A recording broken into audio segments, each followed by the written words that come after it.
Dans ce monde en constante évolution, où chaque interaction compte, vos mots sont bien plus que de simples sons. Ils sont des architectes de destin, des bâtisseurs de ponts ou des destructeurs de rêves. Préparez-vous à découvrir comment maîtriser cette force incroyable. Imaginez un instant, chaque mot que vous prononcez est une graine. Certaines graines germent en fleurs magnifiques, d'autres en épines acérées. Une fois lancées, ces graines ne peuvent être reprises. Elles s'envolent, trouvent leur terreau et commencent leur œuvre, pour le meilleur ou pour le pire. Un vieil homme sage m'a un jour confié une vérité profonde. Les blessures infligées par la langue saignent bien plus longtemps que celles de l'épée. Cette sagesse ancestrale résonne encore aujourd'hui, particulièrement pour vous, jeunes adultes, qui forgez vos identités et vos relations. Vos paroles ont le pouvoir de sculpter non seulement le monde autour de vous, mais aussi votre propre réalité intérieure. Elles peuvent élever, inspirer ou au contraire, briser des cœurs et éteindre des étincelles. C'est une responsabilité immense, mais aussi une opportunité incroyable de croissance personnelle. Aujourd'hui, je vais vous révéler 4 phrases toxiques, 4 poisons verbaux que vous ne devriez jamais laisser franchir vos lèvres. Ces mots ont le potentiel de détruire des liens précieux, d'anéantir la confiance et parfois même de miner votre propre chemin vers le succès et le bonheur. Comprendre leur impact négatif est la première étape pour les bannir de votre vocabulaire. En les remplaçant par des expressions constructives, vous transformerez non seulement vos interactions, mais aussi votre propre état d'esprit. C'est un acte puissant de développement personnel. Prononcez ces mots. Tu es inutile, c'est comme éteindre une lumière divine dans l'âme d'une personne. C'est nier sa valeur intrinsèque, son potentiel unique. Vous ne connaissez jamais les batailles invisibles que quelqu'un mène, ni le poids des doutes qu'il porte déjà en lui. Chaque être humain possède une valeur inestimable, une contribution potentielle au monde. Dire à quelqu'un qu'il est inutile, c'est lui voler son espoir, sa motivation. C'est le pousser vers un abîme de désespoir, le convaincre qu'il n'a pas sa place. Ibn Qayyim, un grand penseur, a dit avec justesse « Un mot peut élever une personne jusqu'aux étoiles ou l'écraser jusqu'aux abysses. » Imaginez l'impact de vos paroles sur quelqu'un qui se sent déjà vulnérable, qui doute de ses capacités. Votre mot pourrait être la goutte d'eau qui fait déborder le vase de son âme. Dans le monde exigeant des jeunes adultes, où la pression de la performance est omniprésente, ces mots sont particulièrement destructeurs. Ils peuvent paralyser l'initiative, étouffer la créativité et empêcher quelqu'un de même essayer. C'est un frein à toute forme de développement personnel. Si vous souhaitez aider quelqu'un à s'améliorer, abordez-le avec compassion et respect. Corrigez-le comme on redresse une plante fragile, avec une douceur infinie et une intention de croissance. Remplacez le dévastateur « Tu es inutile » par un encourageant « Tu as de la valeur et je crois en ton potentiel d'amélioration ». En agissant ainsi, vous ne blessez pas, vous guérissez, vous ne détruisez pas, vous construisez.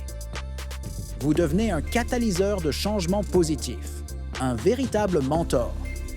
C'est une compétence essentielle pour bâtir des relations solides et inspirantes. Pensez à un professeur qui dit à un élève en difficulté « Je sais que tu peux faire mieux et je crois sincèrement en toi ». Ces mots créent des leaders, des individus résilients. En revanche, celui qui lance « Tu ne serviras jamais à rien » ne fait que briser des cœurs et éteindre des vocations. La haine est un poison insidieux et la phrase « je te déteste » est son venin le plus pur. Même au plus fort de la colère, ne laissez jamais ces mots franchir la barrière de vos lèvres. Ils ne blessent pas seulement l'autre, ils empoisonnent aussi votre propre cœur. Le prophète Muhammad, paix sur lui, a enseigné « Ne vous haïssez pas, ne vous tournez pas le dos les uns aux autres ».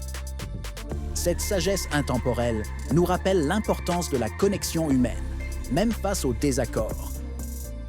La haine est une barrière, non un pont. Un sage africain a ajouté une vérité percutante. La colère est comme un feu dans ta propre maison.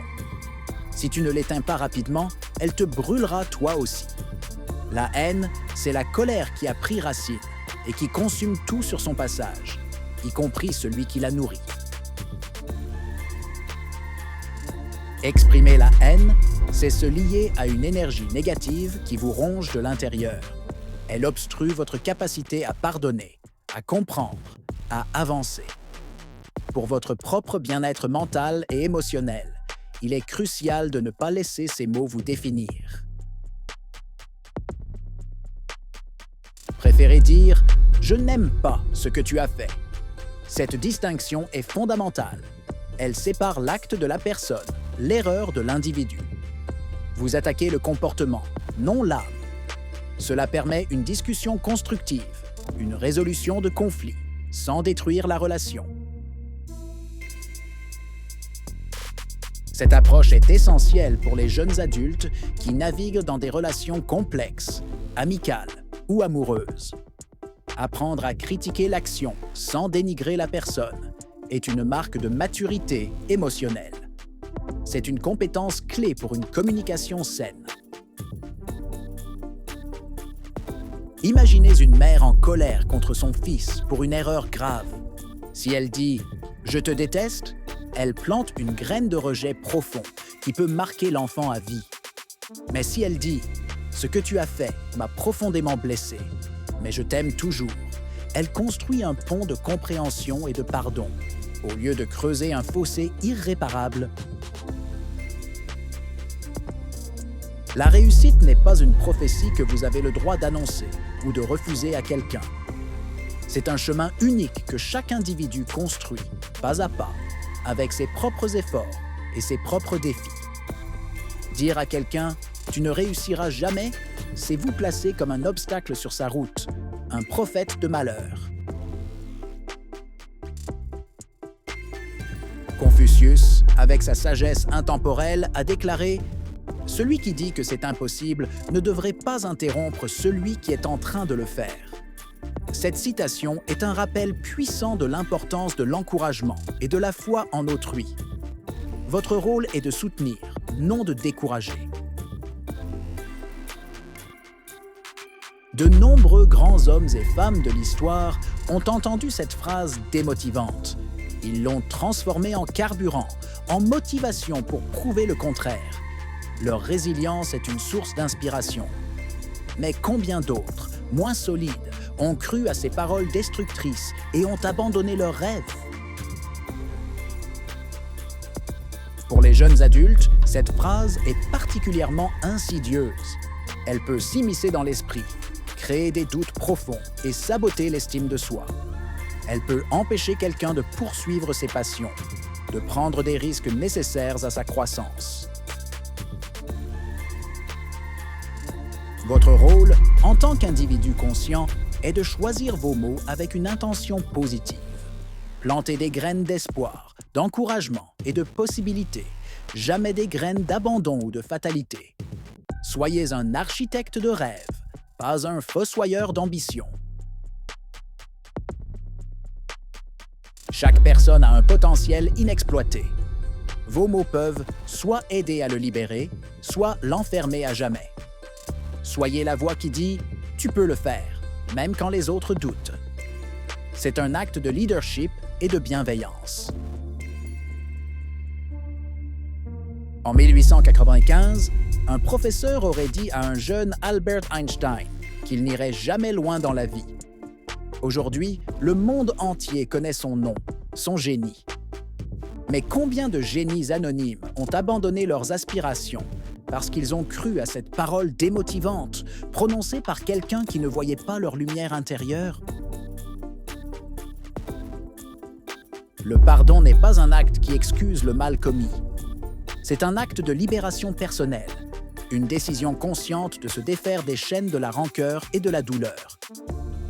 Dire à quelqu'un « je ne te pardonnerai jamais », c'est condamner non pas une, mais deux âmes, la sienne et la vôtre. Nelson Mandela, un symbole de résilience et de pardon, a sagement déclaré « Refuser de pardonner, c'est comme boire du poison en espérant que l'autre en meure ». Cette métaphore puissante illustre la nature autodestructrice de la rancune. Elle vous consume de l'intérieur. Le pardon ne signifie pas oublier l'offense, ni même reprendre la relation comme si de rien n'était. Il s'agit de choisir de ne pas laisser la blessure vous définir, de ne pas laisser le passé dicter votre présent et votre futur. C'est un acte de courage et de force intérieure. Pour les jeunes adultes, apprendre à pardonner est crucial pour leur bien-être émotionnel. Les rancœurs non résolues peuvent peser lourdement sur l'esprit, créer de l'amertume et empêcher de construire de nouvelles relations saines. Le pardon est une clé pour avancer. En pardonnant, vous ne faites pas un cadeau à l'autre, vous vous faites un cadeau à vous-même. Vous vous libérez d'un fardeau émotionnel. Vous ouvrez la porte à la paix intérieure et à la guérison. C'est un pilier fondamental du développement personnel et de la résilience. C'est un processus, parfois long et difficile, mais toujours gratifiant. Il ne s'agit pas de minimiser la douleur, mais de choisir de ne pas la laisser vous contrôler. C'est une affirmation de votre pouvoir sur vos propres émotions. Considérez une personne trahie qui refuse de pardonner. Elle reste prisonnière de sa douleur, de sa colère, de son ressentiment. En revanche, celle qui décide de pardonner, même si elle ne reprend pas la relation, retrouve sa paix intérieure, sa force et sa capacité à aimer à nouveau. Elle se libère. Mes chers jeunes adultes, surveillez vos paroles comme vous surveilleriez le trésor le plus précieux, car elles sont des outils puissants. Elles bâtissent ou elles détruisent, elles soignent ou elles blessent profondément. Elles ont le pouvoir de transformer des vies, à commencer par la vôtre. Les 4 phrases que je vous ai révélées, « Tu es inutile »,« Je te déteste »,« Tu ne réussiras jamais »,« Je ne te pardonnerai jamais », sont des poisons verbaux. Bannissez-les de votre vocabulaire. Remplacez-les par des mots qui élèvent, qui éclairent, qui inspirent et qui guérissent. Cultivez un langage de bienveillance, d'encouragement et de compréhension. Soyez la personne qui inspire la confiance, qui offre le soutien, qui voit le potentiel en chacun. C'est ainsi que vous construirez un monde meilleur, une relation à la fois. Car un jour, quand votre voix se taira pour toujours, il ne restera de vous que l'écho de vos actes et la résonance de vos paroles. Faites en sorte que cet écho soit une mélodie d'espoir et d'amour. Alors, jeunes bâtisseurs de demain, êtes-vous prêts à transformer votre monde? Partagez cette sagesse avec ceux que vous aimez. Abonnez-vous pour plus d'inspiration et laissez un commentaire pour nous dire quels mots positifs vous allez choisir de semer aujourd'hui. Votre voyage commence maintenant.